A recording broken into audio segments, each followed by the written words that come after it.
시대 시효의 탄생 부자비제의 이경입니다. 1일 창업 공부 10번째입니다. 똑바로 사장. 오늘도 절대로 창업하면 안 되는 사람으로 제가 이야기를 해보겠습니다. 세 번째 순서죠. 첫 번째로는 투자 마인드가 없는 사람. 창업하면 안 된다고 했고요. 두 번째로는 계획을 세우지 않는 사람. 창업하는 것이 적합하지 않다라고 이야기를 했습니다.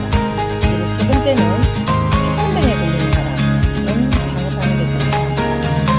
이런 주제로 이야기를 해보도록 하겠습니다. 그런데 제가 첫 번째 시리즈 시작하면서 그런 이야기를 했는데요.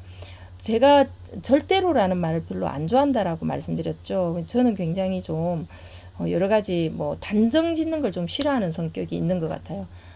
제 사주적인 특성도 좀 그런 게 있는 것 같습니다. 제가 사주에 토가 많거든요.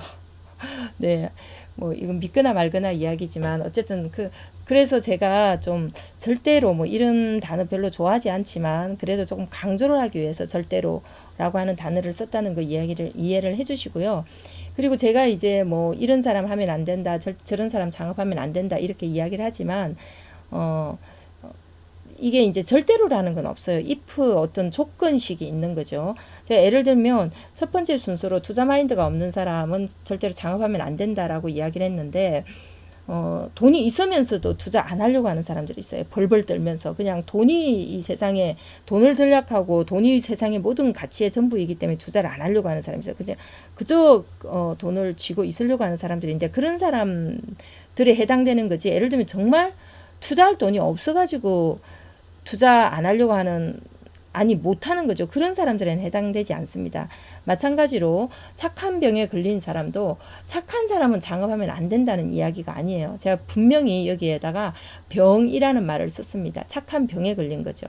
네, 그래서 오늘 착한 병에 걸린 사람은 왜 창업하면 안 되는지에 대해서 이야기를 좀 해보도록 하겠습니다. 제가 언젠가 젊은 청년사장 컨설팅 한 적이 있었는데요.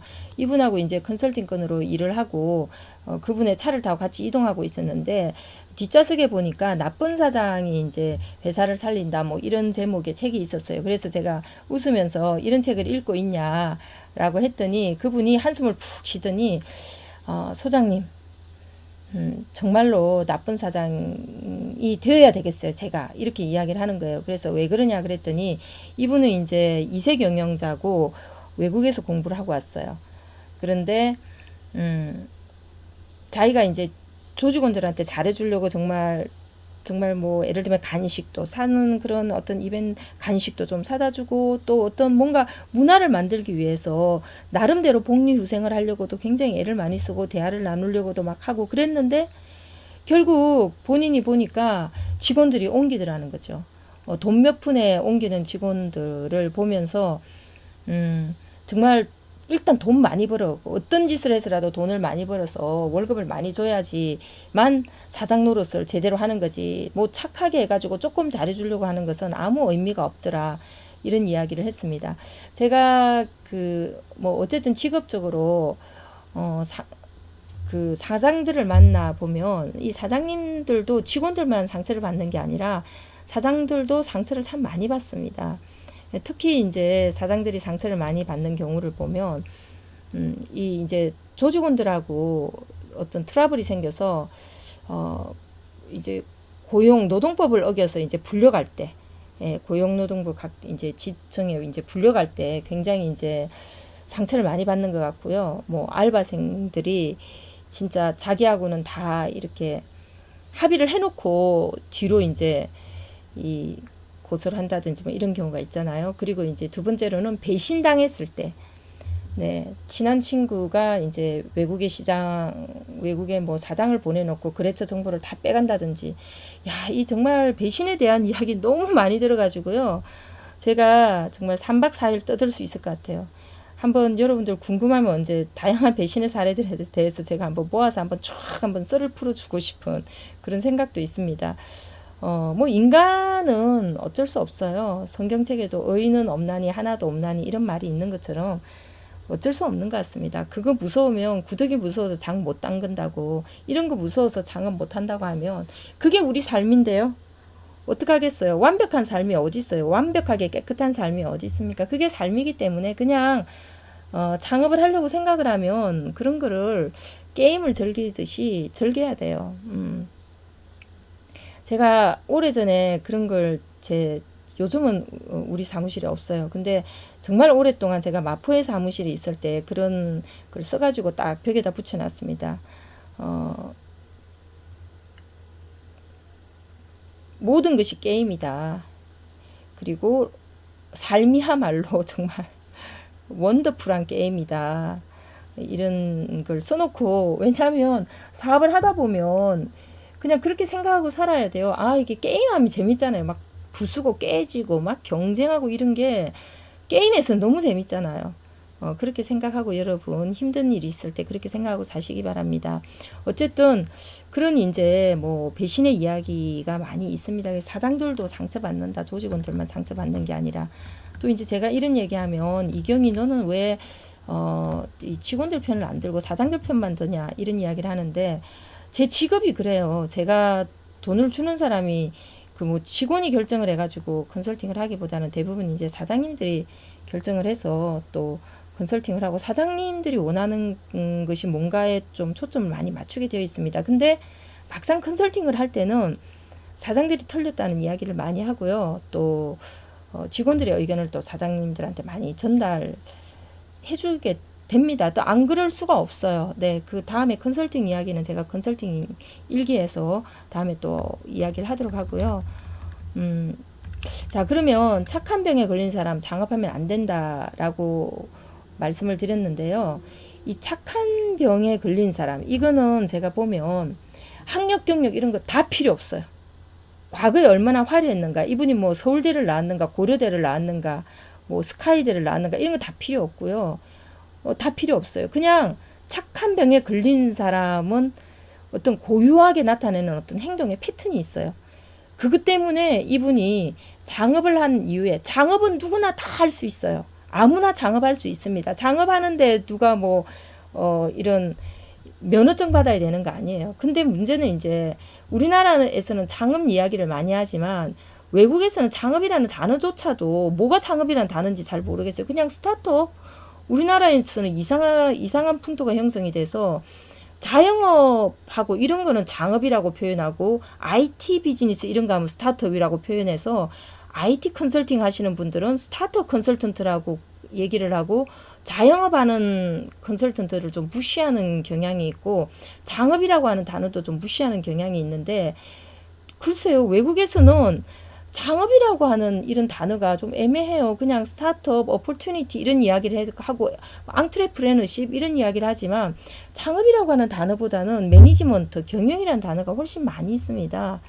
제가 말씀드리고 싶은 것도 우리가 이제 너무 초기에 진입하는 거에 대해서만 이야기를 많이 하지 또 이제 그 경영이라고 하는 거, 일단 창업하고 나면 그 다음부터는 망할 때까지 다 경영이에요.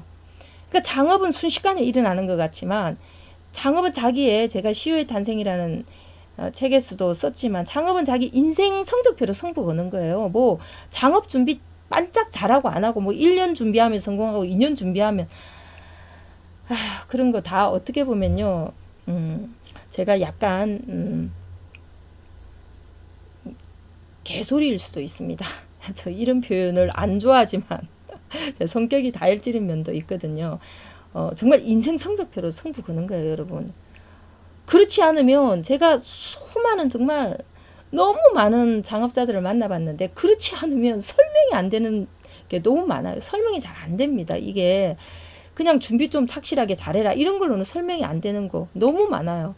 그래서 제가 시효의 탄생에 인생의 성적표로 승부를 건다. 그 태어나면서부터 창업 준비가 시작된다라고 제가 이야기를 했던 거예요.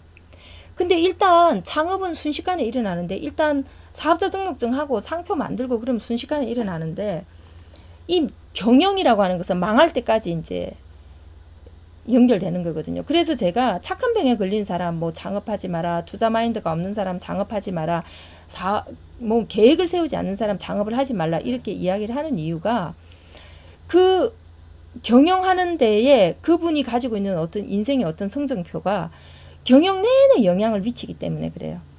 자, 그래서 제가 이 착한 병에 걸린 사람 왜 절대로 창업하지 말라고 하는지에 대해서 구체적인 내용들을 좀 말씀을 해드릴게요. 자, 앞에 서론이 길었는데 이게 이제 본론입니다. 첫 번째, 이 착한 병에 걸린 사람들은요, 자기의 주도성이 약해요.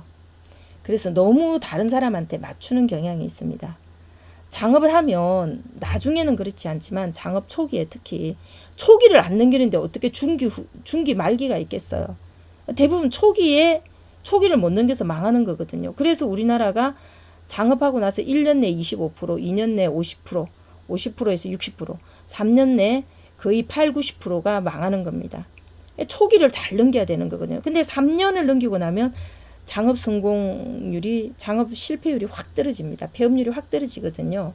근데 이 초기를 잘 넘겨야 되는데 초기에는 결국은 사장이 주도적으로 끌고 나가야 되는데 자기 주도성이 약해요. 그리고 뭔가 다른 사람하고 계약을 하거나 뭔가 거래를 하거나 그럴 때 사기꾼들한테도 많이 당해요. 학력 필요 없어요. 사기꾼들한테 당하는 사람들 보면 착한 사람들이 좀 많이 당해요. 자기 주도성이 약해서 그렇습니다. 너무 다른 사람한테 자기를 맞추려고 하거나 의존하는 그런 경향이 있죠. 두 번째, 이 첫 번째하고 두 번째하고 좀 비슷한 게 있는데 제가 두 번째로 뺀 이유는 이런 사례가 많기 때문에 그래요. 옳고 그름에 대한 주도성이 약해요. 제가 좀 전에 녹음을 하기 전에, 무슨 MBN인가 하는 프로에 뭐, 제목이 기억이 잘 안 나요. 뭐 세상에 이럴 수가 비슷한 이런, 그 프로그램이 있는데, 거기 봤더니, 어떤 이제 예쁜 여자가 그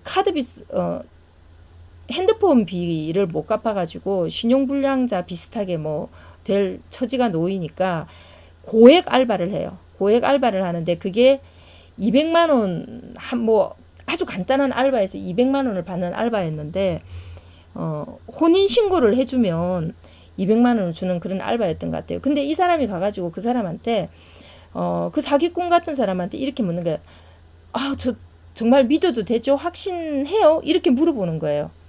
아니, 사기꾼이 사기치려고 지금 생각하고 있는데, 당신 정말 제가 괜찮은 거죠? 라고 묻는다는 게 너무 웃기잖아요.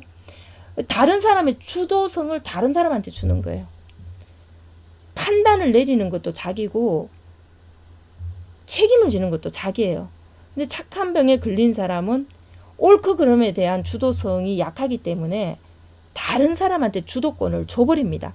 히틀러가 또는 수많은 독재자가 생길 수 있는 거는 대중이 뭔가에 대한 주도권을 다른 사람한테 줘버리기 때문에 생기는 거거든요.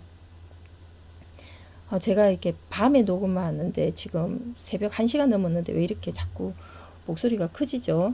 지금 힘이 없어야 되는 시기인데, 네. 어쨌든 아는 것과 확신은 다릅니다. 착한 병에 걸리면 끌려다녀요. 자기 확신이 약하다는 거죠. 자, 세 번째.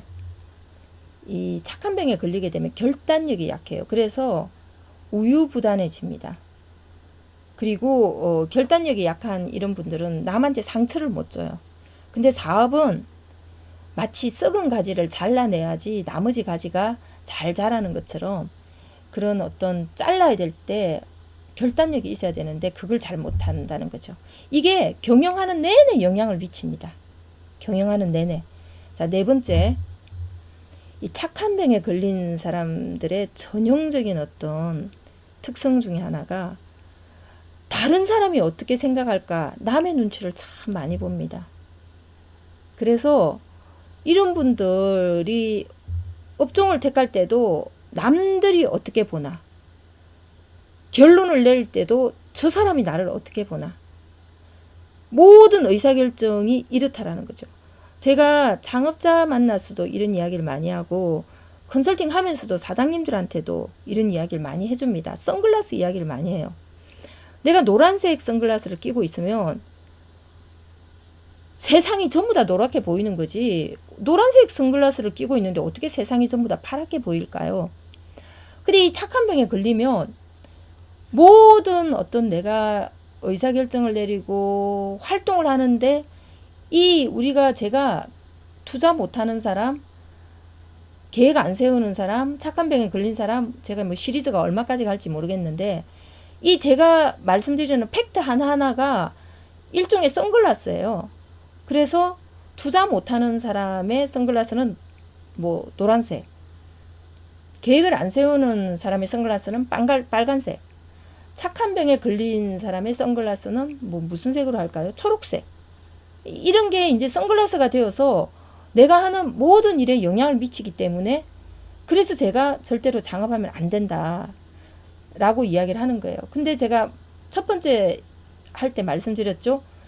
100%가 아니라 임계치 이상이면 안 된다라고 얘기했잖아요.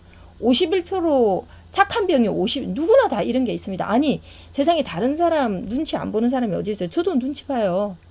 근데 그 임계치를 넘어간 사람은 안 된다라는 거죠. 51%의 임계치를 넘어간 사람은, 착한 병이 누구나 다 가지고 있는데, 계획 안 세우는 게 누구나 다 가지고 있는데, 투자 안 하고 싶어 하는 게 누구나 다 가지고 있는데, 그게 임계치를 넘어가면 안 된다라는 거죠.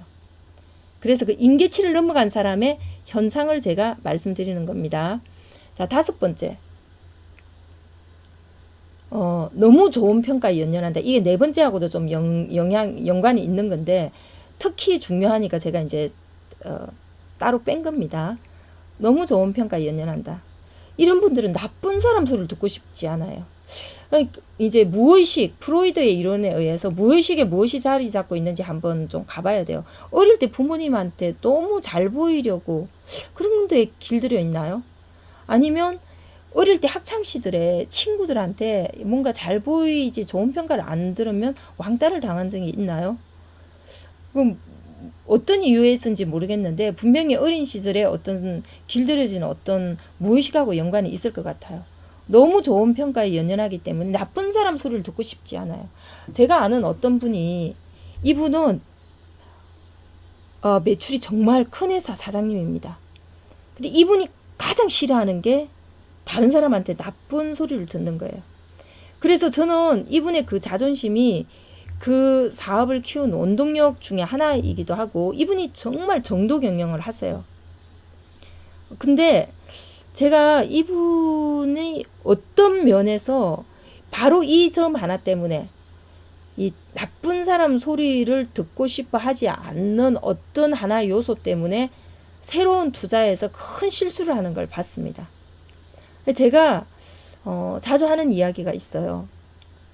저 피트 드루크를 굉장히 존경하지만, 피트 드루크가 한 말 중에 약점에 집중하지 말고 강점을 살려라. 프로페셔널의 조건에 보면 이 이야기가 나옵니다. 그리고 그 말이 맞아요. 하지만 저는 자, 이 얘기하면 또 이제 3박 4일 세야 되는데 네, 제가 이전에 이건 장학 컨설팅 초기 때 제가 사주를 많이 봐줬거든요. 지금은 제가 교회를 다닙니다. 그래서 그런 좀 이제 뭐 많이 달라졌는데, 어쨌든 사주를 많이 봐줬어요. 본 게 아니라 봐줬어요. 그 봐준 이야기는 다음에 한번 하도록 하겠습니다. 왜냐하면 제가 그때 이제 고객이 너무 많았기 때문에 고객을 좀 잘라야 됐는데, 고객을 어떻게 자를까 고민을 했어요. 근데 어떻게 자를까 고민하다가 이게 팔자라는 게 있는지 좀 궁금했어요. 그래서 망할 팔자를 가지고 있는 사람이 있으면 제가 컨설팅을 안 해줘야 되겠다. 그런 분한테는 돈을 받으면 안 될 것 같더라고요. 그래서 그런 분들을 먼저 이제 사주를 봐주고, 이분이 이제 먼저 사주를 봐주고, 이분이 만일에 제가 사주를 봤는데 돈을 받고 본 건 아닙니다. 저는 그냥 했어요. 근데 만일에 망할 팔자 같으면 제가 이제 컨설팅 의뢰를 받으면 안 되겠다. 왜냐면 어차피 망할 거기 때문에. 뭐 그런 아주 어릴 때였기 때문에 우스갯소리로 하는 얘기입니다. 어쨌든 이제 자기 권리를 못 찾는 거죠. 그래서 제가 그 사람의 장점은, 그 당시에 저는 그렇게 생각해요. 그 사람의 장점은 타고난 어떤 천부적인 운명이다라고 생각을 했어요. 장점은. 근데 그것을 극복해야 돼. 단점도 운명이에요. 장점과 단점이 다 운명이라고 생각을 했어요, 옛날에. 근데 이걸 극복해야 된다라고 하는 거를 저는 참 많이 느낍니다. 왜냐하면 장점 때문에 대부분 그 사람이 성공해요. 근데 그분이 어느 선을 넘어가지 못하는 것은 그 사람이 가지고 있는 단점 때문입니다. 이 얘기는 나중에 제가 한번 정말 본격적으로 한번 해드리고 싶어요. 너무나 많은 제가 임상 사례를 가지고 있기 때문에 그렇습니다. 자, 그래서 이런 이제 나쁜 소리를 듣고 싶지 않아 하는 거, 자기 권리를 못 찾아요. 이런 분들은. 이분들은 자기 삶을 사는 게 아니라 자기 안에 들어와서 타인화된 시선에 의해서 자기의 모든 행동을 평가합니다. 그게 착한 병이라고 저는 정의를 내립니다. 자, 6번째, 자존심이 너무 강해요. 이런 분들은. 그래서 착한 병에 대한 자존심이에요. 이 자존감이 아니고 자존심입니다. 그래서 그건 열등감일 수도 있다고 생각합니다. 강한 자존심은 강한 열등감의 또 다른 표출이에요. 그래서 우리 그게 이제 사실은 이거는 이 자존심이 너무 강하다라고 하는 것은 일장일단이 있어요. 약간 양면적인 면이 있습니다. 저는 이제 여기서는 착한 병이라고 이야기도 하지만 실제로 어떤 면에서는 뭔가 성취를 하는 원동력이기도 해요. 그래서 자존심이 있다라고 하는 것은 약간 양면성이 있다라는 걸 좀 말씀을 드리겠습니다. 근데 이게 이제 열등감의 다른 표현일 수도 있다라는 거죠. 그래서 이게 이제 착한 병으로 이게 이제 이 자존심이 너무 강한 게 어떤 성취감으로 표현이 되면 크게 성공을 하는 한 가지 원동력이 될 수 있는데 또 다른 면에서 이게 착한 병으로 표출이 되어버리면 사업을 하는데 굉장히 불리하다라는 말씀을 드리고 싶습니다. 그 다음에 7번째, 이 착한 병에 걸린 사람들이 신념이 좀 약한 경향이 있습니다. 삶의 목표에 대한 어떤 이런 것들 또는 어떤 일을 추진하는 데 있어서 명확한 의지력이 약해요. 그래서 자신의 신념이 약한 것들, 명확한 의지력이 약한 것들, 우유부단한 것들을 뭔가 착한 걸로 포장하려고 하는 그런 성향이 있어서 어떤 경영의 의사결정을 내릴 때 신념을 가지고 추진해 나가고 밀어붙이고 이런 게 좀 약합니다. 그래서 이런 부분 좀 주의하셔야 되고요. 8번째, 착한 병에 숨겨져 있는 이면에는 두려움입니다. 두려움. 착한 척하지만 사실은 두려운 거예요. 그래서 뭔가를 다른 사람한테 넘기려고 합니다. 핑계를 대고 싶어요. 착한 척하면서 핑계를 대고 싶어하는 그런 성향이 있습니다. 착한 척하면서 책임지지 않으려고 하는 성향이 있어요.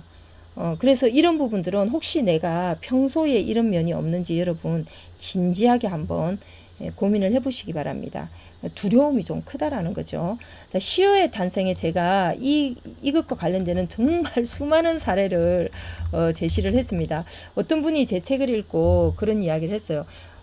제 책을 읽고 정말 무릎을 쳤다는 거죠. 그래서 저한테 그런 말을 하셨어요. 정말로 이 사람은 이 경영에 대해서 모든 걸 속속들이 아는 사람이다 라고 생각을 했다라는 거죠. 왜냐하면 자기가 직장 생활하면서 느꼈던 그 회사를 보면서 느꼈던 모든 것을 제가 이 책 안에 적어 놓고 있더래요. 그런데 저는 경영의 신은 아니고 그만큼 많은 다양한 사례를 봤기 때문에 그런 사례를 제시할 수 있었던 것 같습니다.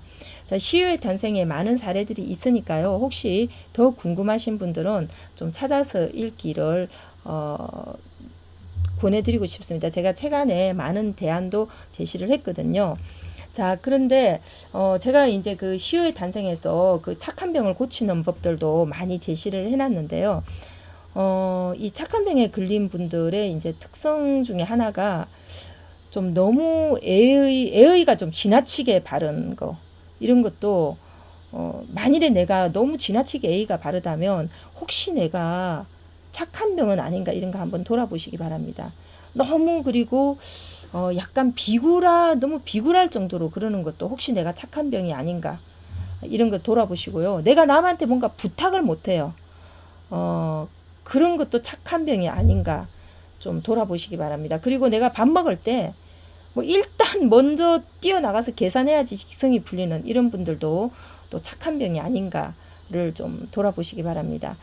그래서 근데 사실 예의 바르고 먼저 밥 먹을 때 먼저 계산하러 뛰어나가고 이런 분 중에 성공하신 분도 많아요, 여러분. 근데 이게 정말 참 델리케이트한 차이로 이게 정말 착하고 뭔가 잘하는 분과 착한 병에 걸린 것과는 분명히 다르거든요. 그래서 밥 먹으러 먼저 계산하러 뛰어나간다고 무조건 착한 병이라고 할 수는 없습니다. 저도 사실 좀 밥 먹을 때 먼저 계산하러 뛰어 안 나가면 좀 뭔가 좀 찝찝하고 불안하고 이런 성향이 좀 있어요. 약간 저도 착한 병이 좀 있는 사람이에요, 여러분. 그런데 약간 좀 차이가 있습니다. 근데 그런 것들 좀 고치는 게 필요해요. 이럴 때는 좀 막가파식으로 살아보는 것도 필요합니다. 좀 뻔뻔하게, 그러니까 제가 뻔뻔하게 살라는 얘기가 아니라 막가파식으로 살라는 얘기가 아니라 이렇게 사는 사람들 누구나 다 싫어해요. 그래서 그렇게 살면 안 되는데 제가 그렇게 살라는 얘기가 아니라 너무 그렇지 않은 분들은 사실 훈련이 좀 필요해요. 평소에 좀 훈련을 해보세요. 창업하기 전에 훈련하셔야 됩니다. 그래야지 이게 지속적으로 훈련을 해야지만 고쳐지거든요. 약간 막가빠식으로 살아봐요.